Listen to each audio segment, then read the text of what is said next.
गायिका समीक्षा अधिकारीलाई 10 लाख भन्दै कमेन्ट गर्ने व्यक्तिले मागे माफी।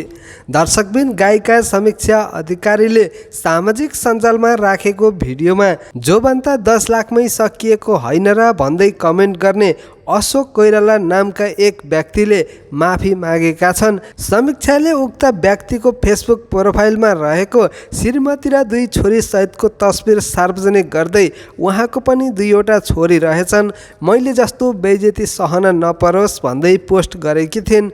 त्यसपछि कोइरालाको चौतर्फी आलोचना भएको थियो।